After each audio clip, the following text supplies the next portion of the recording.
Welcome back to another episode of The Wizard of Oz. Actually, welcome back to the Crypt podcast, where the stones speak, if you listen close enough.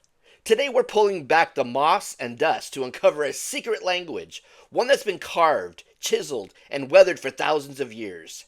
Gravestone symbolism. Hope you're all doing well today.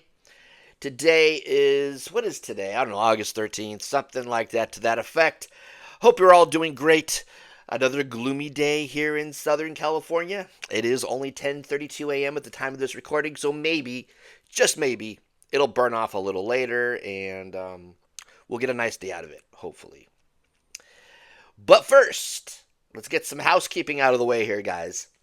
You can find the Crypt podcast on Spotify, Apple Podcasts, and anywhere you listen to your podcasts. And don't forget to follow this podcast channel on YouTube. Yes, we have a YouTube channel as well. And also don't forget to follow my main cemetery exploring channel, Crypt on YouTube. If you guys could do that, that is my cemetery vlogging channel. So if you guys could go over there and follow that one too, I've got a couple channels you can follow. And before we get into that, some news out of Riverside County in Southern California there by Los Angeles. Let's see here.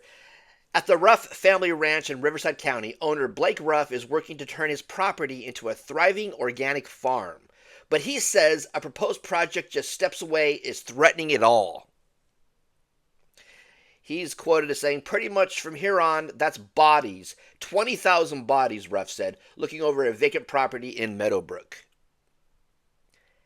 The nearly 85-acre site is the proposed location for Crescent Gardens Cemetery, run by the Mausoleum Mortuary and Cemetery Committee, which already operates 4 other cemeteries in Southern California. This one would be their first standalone Mausoleum cemetery. Ruff says the type of burial planned raises concerns about his farm's water supply. Ruff is quoted as saying, I don't care what kind of cemetery it is. I don't care if it's religious, non-religious, private, or public. I do not want dead bodies in my water, period. It goes on to say, according to a Riverside County environmental assessment report, the cemetery would use a natural burial process which does not involve embalming chemicals or placing the deceased in a casket. Instead, the body is washed with soap and water, wrapped in a shroud, and placed directly on a bed of gravel in a subgrade vault. The project has drawn criticism not only from Meadowbrook residents, but also from Elsinore Valley Municipal Water District Board Director Darcy Burke. She went on to say, we have grave concerns, no pun intended there, about what is going in there, how it's going to be managed, and any mitigation that we've seen so far we think has been deficient, Burke said during a Canyon Lake Homeowners Association meeting last week. A spokesperson with Elsinore Valley Municipal Water District said in a statement to Eyewitness News, public health and safety is our top priority. Elsinore Valley Municipal Water District is reviewing Riverside County's permitting process for proposed Crescent Garden Cemetery project. Our focus is ensuring the project includes safeguards to protect drinking water sources, especially Canyon Lake, which serves our community. We have provided detailed technical comments to the county, and we are reviewing the most current environmental documents. We will continue to review new information and provide additional comments as necessary. Also, according to a county environmental assessment, groundwater in the area lies about 147 feet below the surface, with perched water 13 to 15 feet down. Once buried, there would be a 6-foot earthen buffer between the graves and any perched groundwater. In a statement to Eyewitness News, the Riverside County Transportation and Management Agency said, according to the geotechnical report, groundwater exists primarily 147 feet below the ground surface, although some perched waters, but 13, that's what we just covered here. The project would not violate any water quality standards or waste discharge requirements or otherwise substantially degrade surface or groundwater quality. Impacts would be less than significant, and no mitigation measures are required. Let's see. In response The Muslim Mortuary and Cemetery Committee told Eyewitness News, "We want to be good neighbors and part of the community, and we agree with the county's response." Also stated it is conducting a study of other cemeteries in the county which are adjacent to lakes. Still, some neighbors say the issue is also about the view from their homes. The psychological impact of having that right out your kitchen window, said Malvern Monica. She says her home perched on a hill would not only overlook the cemetery, it would be inside its boundaries. The project calls for building an easement so she can exit her property. And it says if you're looking at grave sites being dug every 2 to 3 days, you're looking at a field of over 20,000 burial sites that are going to be here, she said. The proposal will go before the Riverside County Planning Commission, where residents will have an opportunity to speak during public hearings. Now, what do you guys think? How would you guys feel to have, even though it's like a natural burial, there's supposedly no embalming chemicals used, no caskets, just the people wrapped in a shroud. Do you guys agree with with the people's fears of the water source being tampered with, or just even looking out your kitchen window and seeing a cemetery, or your bedroom window, or whatever, Personally, for me, it would not bother me, but I could kind of understand where, it would bother, other people. I totally get it, I would, there's certain people that don't want to look out their windows and see that sort of thing. So I get it, but we'll see in the days and weeks and months to come. We'll see what these public hearings turn up and if this project is, green lighted. So, guys, let's get on with the subject at hand. Sarah here. One time walking through a small cemetery at sunrise, my breath fogs in the cool morning air. The marble glistens with dew. I run my fingers over a faded angel, wings almost erased by time, and think, what did this mean to the family who stood here 150 years ago? So upon some digging, these are the symbols that I have found. If any are incorrect, please let me know in the comment box, guys, because I am always up to be educated. A brief history of gravestone symbolism. Ancient Egypt, tombs filled with imagery of the soul's journey, scarabs, angst, and the weighing of the heart. Ancient Greece, marble depicting everyday life, often showing the deceased with loved ones and moments of farewell. Medieval period, Christianity's cross becomes dominant, Gothic carving, skull and crossbones imagery, warning of mortality. Renaissance era, art flourishes, epitaphs become poetry, cherubs and angels become intricate. Victorian-era, the beautification of death movement brings weeping willows, urns draped in cloth, lambs for children, and romanticized mourning scenes. And we got some online. We did on some social media. I had thrown out the question about how people have felt about the gravestone symbolism.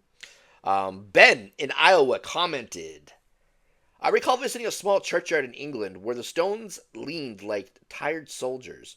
One had a carved hourglass with wings. I whispered aloud, time flies. The wind immediately picked up, rattling the yew branches above me. Was it coincidence or acknowledgement? Well, Ben, I'd say there might have been some acknowledgement there. Some other comments. From the Stone Whisperer. My great-grandfather's gravestone has a hand pointing upward. My mom said it meant she made it home. Well, you know what, Stone Whisperer? I love that. And I do believe that is correct. History Hunter 92 said, I once saw a stone with an anchor and thought it was nautical. Turns out it's a disguised cross. Well, History Hunter, I hear in some historical contexts and interpretations, they have been linked. Maybe. All right, here we are, decoding common symbols. Angels, God's messengers, different poses mean different things. A standing angel, protection. A kneeling angel, grief. Angel pointing upward, guiding the soul to heaven. Upon walking by a mausoleum in Colma, California, one of the cemeteries there were two life-size marble statues guarding the crypt door. As I approach, their stone eyes seem to follow me. An illusion? You tell me, guys. Who else thinks the statues are kind of following you, like with their eyes? It's kind of creepy. And we're working our way down to hands. Hand pointing down, God reaching for the soul. Two hands clasping, farewell or reunion. Praying hands, devotion. And then there's also animal symbols. Lions, courage and guardianship. Doves, peace, Holy Spirit. Lambs, innocence often on children's graves. Yes, I've seen that a lot. The stones are sometimes a lot smaller, and there are lambs on it. And online, we also asked for your feedback on just this subject, more. And this is what we got. From a comment on Facebook here, Cemetery Chaser said, found a lamb gravestone from 1898 in my town. For a 3-year-old, I cried.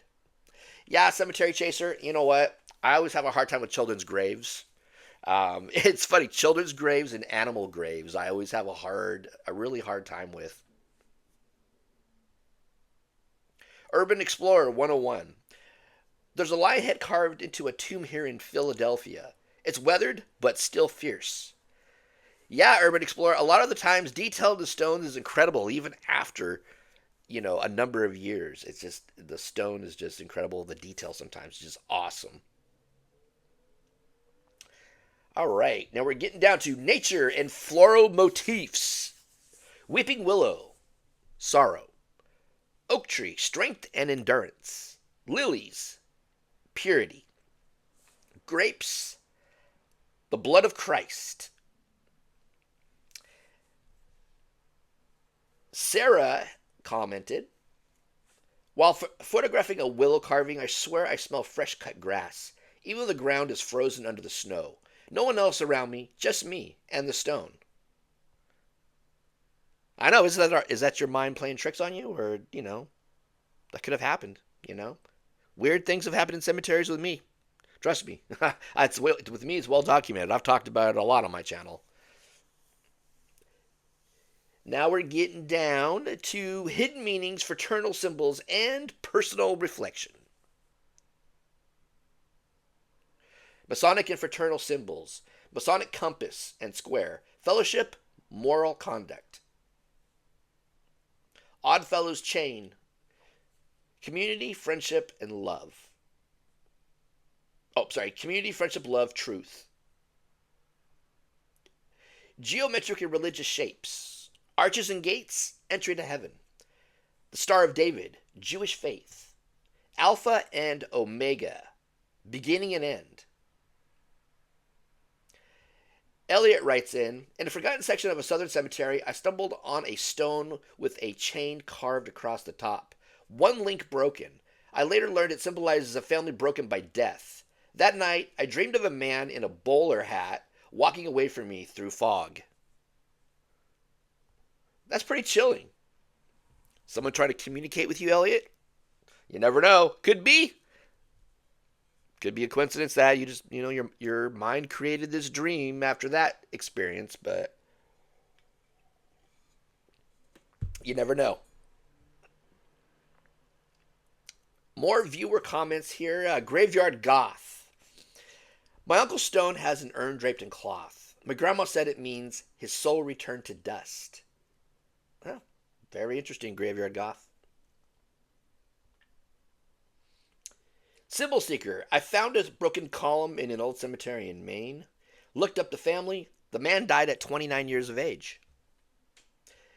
Yeah, Symbol Seeker. I also hear that other symbols like a broken tree or unopened buds can also convey the idea of a life tragically ended too soon. Thank you for your comment, Symbol Seeker.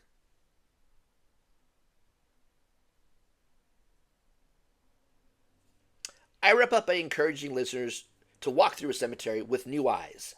Next time you see a willow, a lamb, or a pair of clasped hands, you'll know you're reading a chapter in a story that never really ended.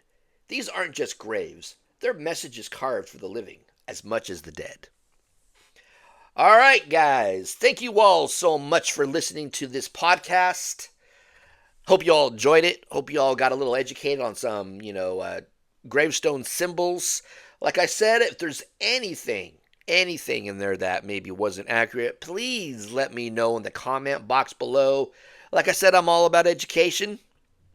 Guys, don't forget, like I said, to follow me on Spotify, Apple Podcasts, and anywhere you are going to devour your podcasting content. And if you guys would be nice, groovy, special, extra great. If you could follow this podcast on YouTube, there's a channel for this podcast as well. Follow me on Crypt for my cemetery adventures. I am Tony. I am out of here. Thank you all for your ears, and I'll be talking to you soon.